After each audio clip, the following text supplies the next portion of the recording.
nggak lumrah ini. Ini gajinya sedikit. Demi Allah, kalau saya tahu gajinya segini, ya saya nggak nyalon. Demi Allah, saya nggak akan bakal nyalon. Ngertinya? Gajinya cuma 200 sampai 400. Jadi nggak tahu kalau ternyata gaji bupati hanya Ini. Slip karaoke ini. Bentar. Nah, lihat ini. Ini gajinya cuma segini. 5.900.000. Saya sebagai bupati gajinya cuma segini. Ya mana cukup untuk membiayai tim ses saya, partai saya, konstituen saya. Berarti secara tidak langsung dengan gaji kecil itu Bapak menganggap Harus itu. Iya, harus korupsi. Coba kayak bayangkan nih, gaji segini gimana cukup kebutuhan bupati banyak? Ya harus korupsi. Ya harapan saya sebagai bupati ya, tolonglah pemerintah. Bupati janganlah jadikan korban. Ya gajinya udah dikit ya mohon diperhatikanlah pemerintah untuk dinaikkan. Kebutuhan bupati banyak tadi yang sudah saya sampaikan. Biar bupati itu nggak korupsi. Selamat pagi, selamat datang di Mata Anda. Saya Nujwa Sohib, tuan rumah Mata Anda. Untuk membahasnya, sudah hadir di Mata Anda, Bupati Banjarkontri Pak Budiman dan Ya, pengamat ICW Bung Tole. Selamat pagi. Selamat pagi Mbak Nuno. Sebenarnya apa yang melatar belakangi Anda untuk mencalonkan diri sebagai Bupati, Pak Budiman? Yo jelas yang dasar ya gajinya bupati besar Mbak, tapi nggak sesuai faktanya. Ternyata gajinya bupati itu kecil. Yo mending saya jualan bubur biar bisa naik haji. Wong gajinya aja bupati 5 juta, yo mana cukup. Nah, setelah tahu gaji Anda kecil, Pak, apa menyesal menjadi bupati? Yo piye Mbak yo ya nyesel sih, tapi yo rakyatnya gampang dihapusi Mbak. Yo bisa mana ragat untuk tim ses, buat partai itu kan setoran-setoran banyak Mbak. Bagaimana tanggapan Anda, Bung Tole, mendengar penjelasan dari Pak Budiman? Terima kasih atas waktunya Mbak Nono. Menurut saya inilah contoh integritas yang tidak dijalankan oleh abdi negara. Kalau sudah tahu gajinya kecil, kenapa dia mencalonkan? Dia pasti punya latar belakang lain. Mungkin mensukseskan bisnisnya, mungkin untuk mencari harta yang lebih. Kalau ingin cepat kaya bos, jadi pengusaha aja, jangan jadi abdi negara. Ingat, umur Bapak sudah tidak muda lagi. Ingat Tuhan, waktunya ngaji. Sebagai negarawan, Bapak itu harus menjadi abdi negara. Menjadi pelayan masyarakat, Pak. Bukannya malah menggerogoti uang negara. Jalan-jalan rusak, infrastruktur tidak dibangun. Mau jadi apa negara ini, Pak? Ingat, Pak, azab Tuhan. Jenazah dikerubungi belatung, bukan belatung mengkerubungi jenazah, Pak. Ingat itu. Baik, terima kasih untuk pendapatnya, Bung Tole. Saya mau mendengar Pak Budiman, mendengar penjelasan yang cukup panjang lebar diberikan oleh Bung Tole. Silakan, Pak. Terima kasih Mbak Nono atas waktunya. Ngawur Mbak, dia nggak pernah jadi bupati soalnya. Kalau dia jadi bupati Mbak ya mungkin korupsi triliunan bisa diembat Mbak. Tapi saya apakah tahu. tidak ada jalan lain, Pak, selain korupsi? Loh, Tolong gimana ya Mbak ya? Wong nyalon bupati loh, ragatnya oke Mbak. Tim ses, biayai tim sesnya, masih partainya, masih sana sini, masih KPU, masih mana lagi lah. Berarti tujuan Bapak dari awal untuk mengikuti menjadi bupati ini memang untuk korupsi, Pak? Enggak. Tapi Tolong Mbak, itu diluruskan. Akhlaknya udah bejat. Kenapa itu dipilih? Makanya kita sebagai warga negara harus milih lah pemimpin yang berintegritas, jujur. Wah, apa kalau kayak gini caranya? Mas, sampai ini belum tahu jadi bupati, jangan asal ngomong ngono. Loh iya Pak, Sebentar, saya memang Mas. tidak pernah jadi bupati Pak. Sebentar, Pak. Tapi saya punya integritas. Yo, jangan ngawur ngono kowe lho. Kowe LSM paling Baik. gelem. Cukup Bapak-bapak sekalian. Saya mengundang Anda sekalian untuk memberi penjelasan ke publik, bukan malah berdebat. Sebelum kita melanjutkan ke kasus berikutnya, kita rehat sejenak, tetap di Mata Anda. Gelengkan kepala dan katakan, tidak. Tidak. Tutup telinga dan katakan, tidak. Tidak. Tidak. BPJS Ketenagakerjaan terus melawan korupsi dan gratifikasi tanpa pandang bulu. Dukunglah kami, katakan tidak pada korupsi.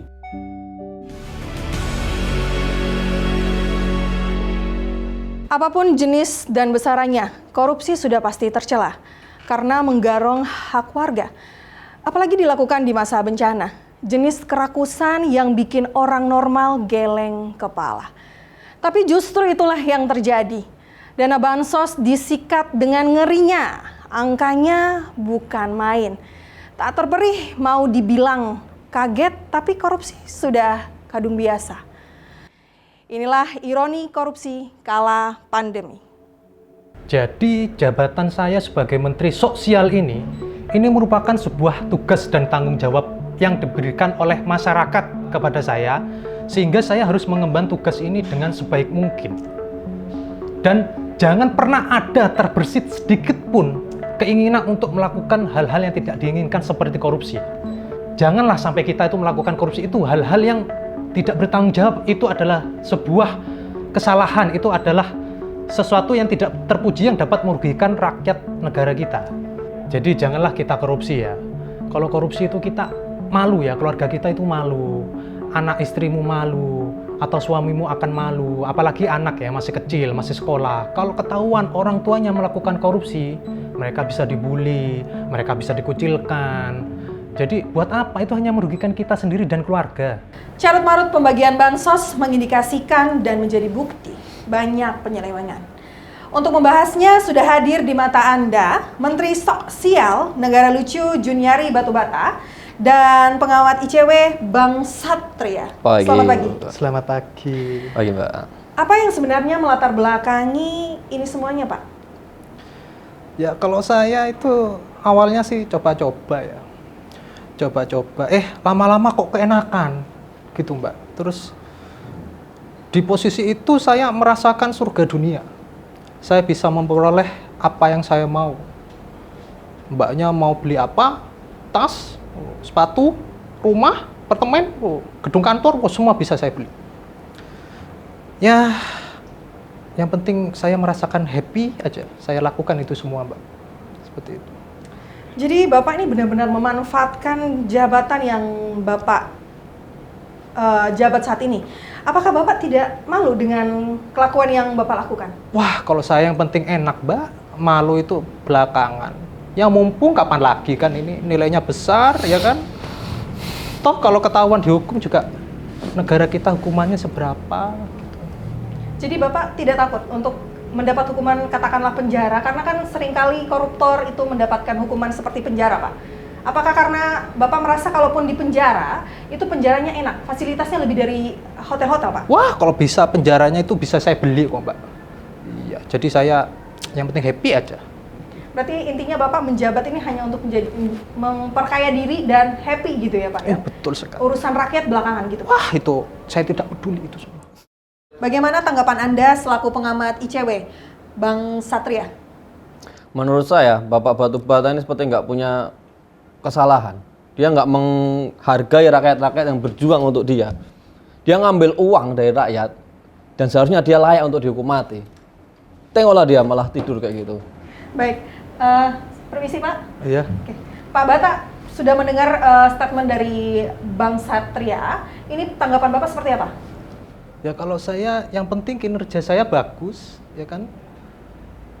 Dan saya juga merasa apa yang saya hasilkan dari korupsi itu tidak merugikan rakyat, seperti itu menurut saya. Dari segi mana Bapak bisa mengatakan bahwa kinerja Bapak bagus, sedangkan Bapak korupsi? Mbak bisa lihat ya hasil kinerja saya, coba deh tanya-tanya ke anak-anak buah saya semua. Selain kinerjanya bagus, mereka juga bahagia karena mendapatkan hasil dari korupsi saya. Makanya Bapak bilang dibilang bagus oleh anak-anak buahnya, ternyata karena Bapak membagikan hal tersebut gitu. Gimana tanggapannya Nah, Bang menurut Satria? Mbak Nono sendiri, dengan pendapat dia seperti itu, apa itu bagus? Itu cuma segelintir saja dari orang-orang yang dekat dia aja. Untuk rakyat, itu menderita. Dia seharusnya layak untuk dihukum mati. Betul. Pak, kenapa Bapak tidak korupsi lalu membagikan, bukan untuk memperkayakan diri Bapak? Ya kalau saya kebahagiaan itu harus dibagi, Mbak. Berarti kalau misalnya saya harus dihukum mati, semua anak buah saya juga harus dihukum mati. Mari kita bahagia bersama, mati bersama juga sekali. Baik, itu pedoman dari mana yang Bapak anut Pak sampai itu terjadi saya, hal tersebut? Itu saya pemikiran saya sama yang di atas itu. Mungkin kalau bisa dikatakan dengan sejujurnya ini apa yang akan Kita dikatakan? harus hukum mati sekarang aja. Kalau perlu kita siaran langsung ini, dihukum mati aja dengan anak-anak buahnya yang nikmati harta Gimana, korupsi Pak? dia. Sudah, nanti saya bagi, Mas. Mbaknya kalau minta nanti saya bagi. Aman. Ini di depan kamera dia berani ngomong kayak gitu, Mbak. Apalagi di belakang kamera. Bapak ambil itu hak rakyat. Bapak Tapi saya peras bahagia. rakyat itu. Tapi saya bahagia. Bapak bahagia dengan Bapak Anak buah saya segelintir bahagia. Bapak sendiri. Semua bahagia. Saya nggak bahagia, rakyat nggak bahagia, Pak. Nanti saya bahagiakan. Caranya gimana Pak? Bapak membahagiakan Bagi-bagi. sedangkan Bapak korupsi sendiri, Bagi-bagi. kaya sendiri? Bagi-bagi. Bagi-baginya lewat jalur apa Pak? Bagi-bagi terus Nah itu emang dihukum dana mati. bansos untuk dibagi-bagi, Pak, bukan untuk Bapak sendiri.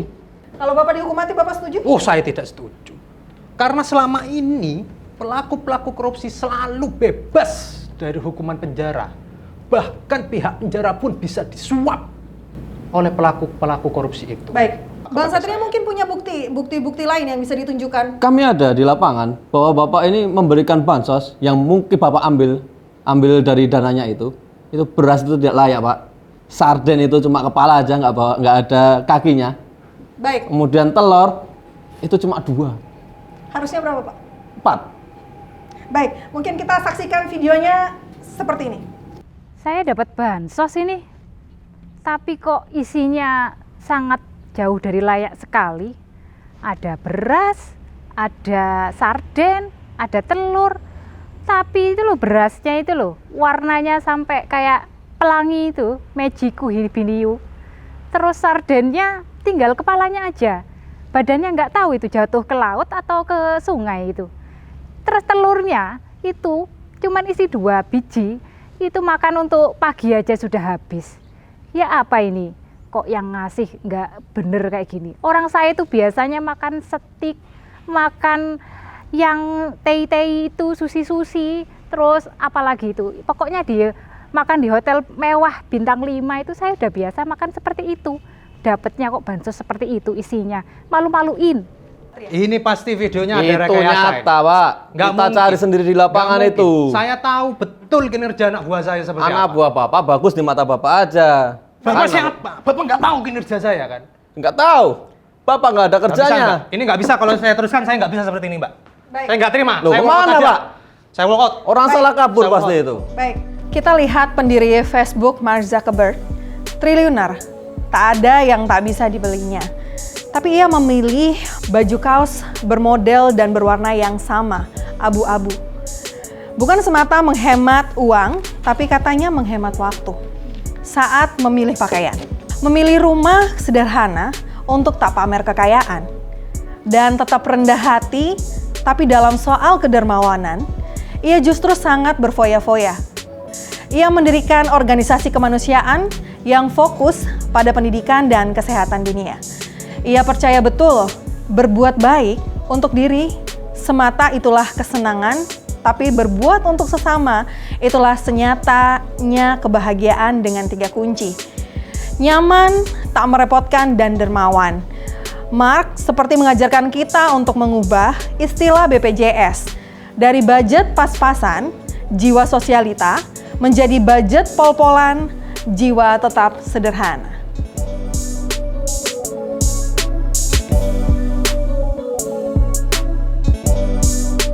Roll. Action. Gini doang. Nggak bisa. Ini ada rekayasa. Saya nggak bisa. Kebalik ini, Meja. Karena